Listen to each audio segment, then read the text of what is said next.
say hello to the OnePlus 13R. And, well, I think it's a really exciting phone. Why? Because you get flagship level performance, but you pay $599. And they've got some deals right now, like if you go through Best Buy, you get a $300 gift card. They've got deals with OnePlus, save a little extra money. But MSRP $599, you got a Snapdragon 8 Generation 3. So it's not the 8 Elite, but I don't think anybody's going to bat an eyelash at a $600, $500 phone that gives you 12 gigs of RAM, 256 gigabytes of storage. It's got a super bright, beautiful screen, AMOLED display, 120 hertz refresh rate. You've got 6 years of support, 4 years of operating system updates, 6 years of security patches. They're bi-monthly, but it's got a beautiful screen. It's got decent cameras on it. And that's one of the biggest criticisms I think this phone probably gets because, it doesn't have flagship level camera. It doesn't have the Hasselblad camera cooperation. But for the price, I think it makes it really competitive and even a great option out there if you don't want to spend a bunch of money, but you want to get great performance. The Snapdragon 8 Generation 3 processor, we've tested this all throughout last year. OnePlus 12, S24 series, S24 Ultra, lots of great phones. So you're not compromising on the power there. You get a 6,000 milliamp battery. Comes with a 55 watt charger in the box with a charging cable. It's compatible with 80 watt charging, but you don't get that 80 watt charger like you do with the OnePlus 13. But I like this one. And it's even got the IR blaster on the top of it. You've got the patented, always popular mute slider, alert slider switch over there. And it does have some decent cameras. And that's one of the great things when you talk about cameras these days. It's not like 5-6 years ago where it was a really big compromise if you didn't get the top of the line flagship phone. This one, you still get two 50 megapixel cameras. You get a 50 megapixel telephoto, 50 megapixel primary, 8 megapixel ultra wide, 16 megapixel selfie. You get 4K video on the back, 1080p video on the front, and it's going to be supported for several years. And one nice thing you always get with the OnePlus phones, you get a beautiful display up to 4,500 nits brightness, 1,600 nits brightness, high maximum brightness. You can adjust it yourself. So when we talk about 4,500 nits, that means you have it on auto adaptive brightness. You go outside, it's super bright, and it can illuminate portions of the screen, elevate that to 4,500 nits. It's not the entire screen, and well, it looks really good. That's one thing that you never have to worry about when these OnePlus phones is the screen. It looks great. It's going to be great for gaming. It's going to be great for social media. It's going to be great for everything you do on it. And it has facial recognition. It has a fingerprint scanner under the screen, just like we used to with most other phones. It doesn't have the ultrasonic. It has an optical, but OnePlus has pretty much always had the best optical fingerprint scanner in the business, and it works great. It's reliable. It's quick, fast, and easy. And I think it's a good phone. A lot of people, I think, are excited about these R series phones because it's really more back to OnePlus and their roots of like a flagship killer phone. You get like that flagship level chip, flagship level performance. You got UFS storage 4.0, which is great. Nice, quick, fast, and hurry, lower power demand, but great at speeds for your storage and installing, opening things, stuff like that. Stereo speakers on it, which are pretty good. It has a built-in screen protector, which you don't get that with most phones. So you get the charger in the box, charging cable, built-in screen protector. They do have some decent case options you can get. I have this one. It doesn't come with the phone, but OnePlus has some of the best OEM cases out there on the market. It's very protective, nice and snug, complimentary on the phone. And there's like this brushed aluminum looking color that they have. Then they have a black color as well. They do have a 16 gigabyte 512 model. It doesn't go to 1 terabyte, but I don't think most people in this price range are looking at something like that. And it has Oxygen OS, which is, of course, their version of Android 15 out of the box. And I have really enjoyed this phone. One thing I like about phones in this price range is performance and value. I gravitate towards a flagship phone, but I really love when I can talk about a phone that has great value and great performance because that's a great deal for the consumer. Not everybody wants to go out there and spend $1,000, $1,200, $1,300, $1,800, $900. That's a lot of stinking money. I am not immune to the fact that these things cost quite a bit of money. So when you can get something that has serious performance, and it's not a compromise, it's not where it's like, oh, well, maybe it's got a MediaTek, which some people might not like. It's not like the Google Pixel phone, which has the Tensor chip. I like the Tensor 4 just fine, but some people look at that as a negative. And you don't have to pay the extra high premium price tag to get the Snapdragon 8 Elite. At the $600, $500 price tag, the Snapdragon 8 Generation 3 is a fantastic chip. It's going to work great for years, and it's still got some decent AI characteristics and hardware inside of it to take advantage of that stuff. There are some AI features that OnePlus is bringing on board, and that's something you'll be able to take advantage of as well.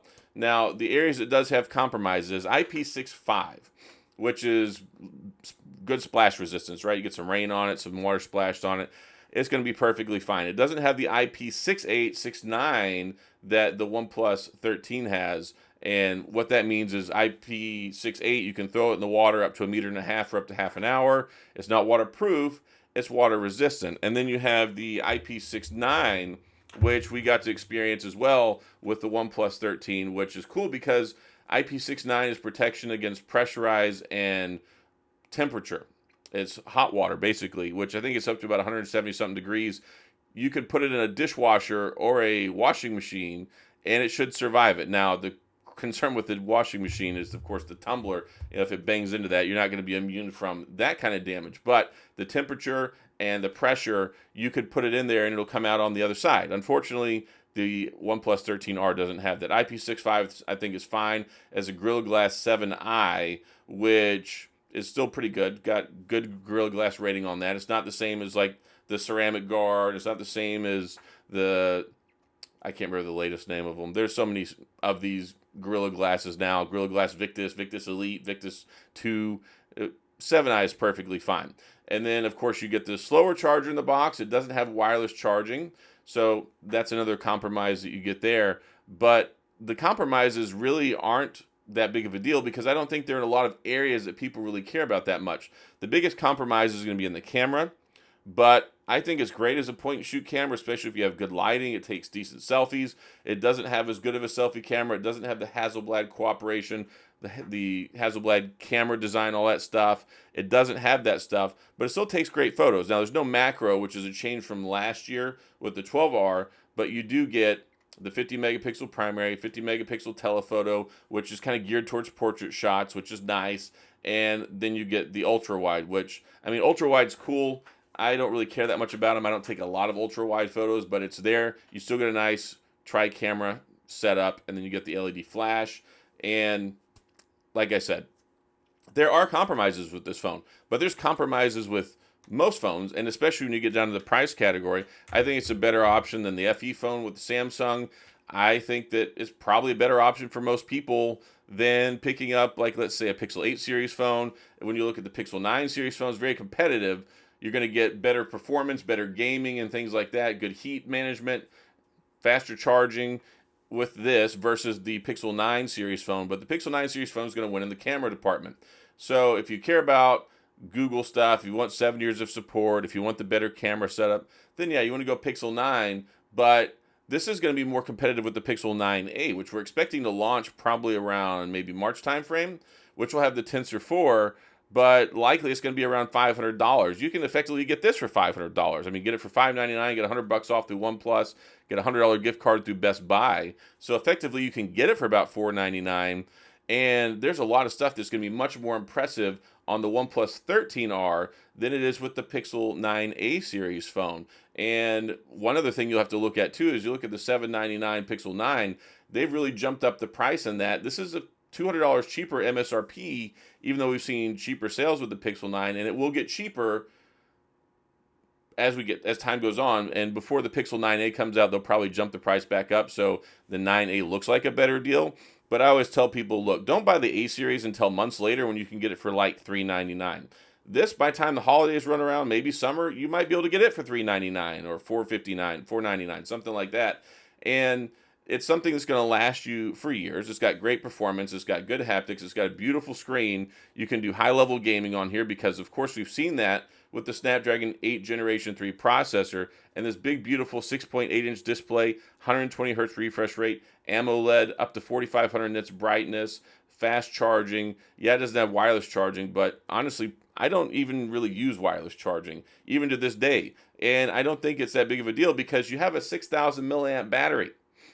That is insane. 6,000 milliamp, totally an all-day phone. It can get you into the next day. If you're conservative with your phone, you can probably get 2 days out of it. So that's great, and that's one of the reasons why I don't think it matters that much about charging, especially if you can top it up, put it on the charger 15, 20 minutes. This is basically going to get you about a day of battery anyway. So I like what I see here. I've enjoyed using the phone. It's been a good experience. And let me show you some camera samples. Get that out of the way before I wrap up the end of this review. And sorry, this is a little delayed. I was at CES whenever the launch date came out. I was sick the day that it came out. I got food poisoning. I spent all day in my room, and I was dying from walking around. I walked over 23,000 steps the day before this came out, and I was like, I just couldn't get it done. And it's not quite my MO, my modus operandi. I usually push through everything, but I was pretty sick that day, and I just didn't get it out in the timeliest of manner. But I think it's okay now, because maybe it might kind of rise to the top a little bit more. As you've seen some of the other videos out there, you've seen some of the reviews. Maybe you can contrast it now with mine and get a good baseline for it and what you feel and your perception of the phone. I like OnePlus phones. I like that you can get it from Amazon. You can walk into a Best Buy store and you can get them. And I think that's fine because it helps save on the pricing. You don't have to pay the extra top dollar pricing, the additional surcharges that you get with, let's say, a carrier. And $5.99, $4.99 makes it much more palatable. And it's nice. It's got the rounded edges. It's got this boxy flat design. It's lightweight for a phone this size, and it feels well balanced. And one thing I like that I can say, the haptics are good. That's one thing I always appreciate about the OnePlus phones. The haptics are always nice, so they make for a good typing experience. And the screen is beautiful, great color saturation, minimal on the bezels. They're really not that big. And overall, like, I could use this phone. I could use this phone as a daily driver, and that tells me that somebody who's not used to spending a lot of money and wanting good performance, it'll be an amazing phone for you.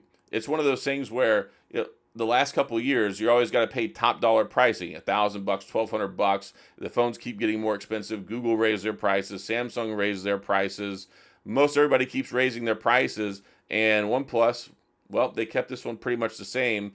And as we get further and further along, that deficit just isn't there. Years ago, I hated mid-range phones because there were so many compromises, and they would throw some chip in there that wasn't that great. It would have some decent top-end speed, but it wouldn't have great heat management, or it just wouldn't be that great high quality of a processor. And throwing a Snapdragon 8 Generation 3 chip into something like this really gives it a lot of legs. It gives it a respectable chipset that people value and appreciate, because we've seen it for the whole last year in 2024 in so many great flagship phones. Yeah, there are a little bit of compromises here, but that's what you expect at this price point. But I think the compromise is very minimal. So here, let's take a look at some of the photo samples. I took some photos with it, and it's got a good shutter speed. If you've got great lighting, or even if you've got decent lighting, it takes some really good photos. It'll suffer in low light. It doesn't have as good of a telephoto. The ultra wide is not as great. The selfie is not as good as the OnePlus 13, but do you really expect that for a phone that's $300 cheaper, right? A lot of those arguments kind of fall to the wayside, because as you look at it, you take some photos, you're like, yeah, it takes some pretty decent shots. Like, I don't really have a whole lot of complaints with it. And I think if you're in the market for this, if this fits and falls in lines with your budget, and you want to have a great opportunity to get a good phone and not spend a crap ton of money, OnePlus does a great job with the 13R, and I think it's a really good phone. So, going to go ahead and wrap this one up. If you have any questions, comments, gripes, concerns, complaints, all that stuff, please, of course, go to the comment section. I'll do my best to get back with you. And if you enjoyed the video, please hit the like and the subscribe button and the little notification bell if you want updates when new videos come out. I do cover OnePlus phones. I will do follow-up videos on this throughout the year, probably like a couple months later, a year later, if they have any meaningful updates, like whenever Android 16 gets here sometime later on this year. So I hang on to these, and I cover them throughout the year. So good place for that. And also, we know that the Samsung Galaxy S25 series are coming. Take a look at that. Like, the deals on this are supposed to last, I believe, until February the 7th. So, like I said with the OnePlus 13, it gives you an opportunity to sit there and go, okay, I've seen this phone, now I see the S25, look at the pricing, look at what you get, and then this will measure up very well, I think, against the S25 Plus. And a lot of people look at that and go, well, it's probably going to have the same cameras for 3 or 4 years, right? So what they do with the image signal processor, the newer ones, what they do with the computational photography and stuff like that, it helps kind of rejuvenate and refresh and keep the cameras relevant. But yeah, how much does that matter when you look at a $1,000 phone versus a $600 phone, right? So that's pretty much it. So that's all I've got. As always, thanks for being here. I appreciate you watching, and I'll see you guys next time.